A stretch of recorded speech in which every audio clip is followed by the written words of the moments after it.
d'avoir la partie scientifique, ingénieur dans nos projets, parce qu'on a une partie de promotion immobilière et une partie de gros œuvres qui pouvaient nous aider à faire des précalculs sur les ouvrages, et on avait besoin d'avoir du personnel qualifié qui puisse aussi valoriser l'entreprise.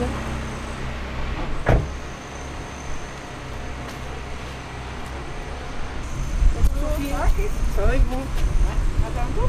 Allez. Nous avions déjà un apprenti ingénieur de l'école des mines au sein de notre société qu'on avait recruté il y a 3 ans.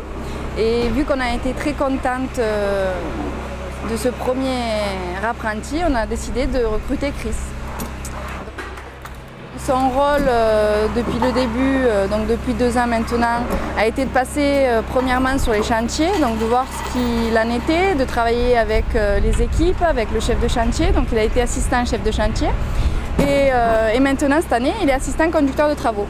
Donc il gère avec le conducteur de travaux tout ce qui est réunion, tout ce qui est administratif, planning et gestion des équipes. Nous, on est une entreprise familiale, on est une PME. Et je pense qu'au sein de notre entreprise, c'est important d'accompagner l'apprenti pour qu'il soit meilleur chaque année, de le motiver et d'être exigeant aussi. Et je pense que le fait que Chris voit tous les aspects de la vie d'une entreprise et du chantier permettra à ce que demain il soit un très bon ingénieur. Ça correspond totalement à mes attentes, puisque j'ai la partie théorique à l'école et la partie pratique en entreprise, et ils me font aussi part de leur expérience. Donc mon évolution se passe de la manière, je dirais, parfaite. Là, sur le gros œuvre, on est bien. Et pour la suite, Chris aura la charge l'année prochaine de préparer un chantier, d'être conducteur de travaux. Et pour les 6 derniers mois, il sera dans le rôle de conducteur de travaux, lâché tout seul. On va l'accompagner pour que ça se passe au mieux pour lui et qu'il n'y ait pas de tension non plus, qu'il n'y ait pas trop de pression pour lui au démarrage de son activité. Et puis on espère le garder parce qu'on en est content et qu'on en a besoin aussi. Nous sommes ici devant la Montilla, complexe immobilier sur lequel j'ai effectué mon apprentissage entre l'entreprise d'accueil et l'école des mines d'Alès en formation, conception et management de la construction.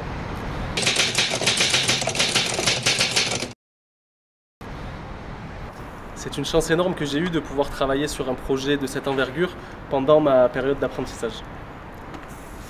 Ce qui m'a le plus marqué dans la formation, c'est le lien qui a été fait entre la formation et les besoins en entreprise. Ça permet à l'entreprise de voir notre évolution d'une période à l'autre. C'est très valorisant et professionnalisant aussi, puisque nos compétences et nos connaissances évoluent en même temps que les besoins de l'entreprise. Et je pense que l'accent que met l'école sur le réseau est très important, puisque c'est ce qui nous permet après derrière d'ouvrir des portes et d'avoir une évolution de carrière intéressante. Après le diplôme, j'ai travaillé pendant 1 an et demi dans l'entreprise qui m'avait accueilli pour l'apprentissage, avant d'accepter une proposition dans une entreprise qui était très intéressée par la formation que j'avais et l'expérience que j'avais pu acquérir au cours de ces 3 ans de formation, plus 1 an d'expérience professionnelle. Je ne verrai pas non plus pendant ces 3 ans les formidables moments passés au campus. Malgré le rythme soutenu de l'apprentissage, j'ai des moments inoubliables qui sont gravés et j'ai fait des rencontres formidables. En 2 mots, humaine et professionnelle.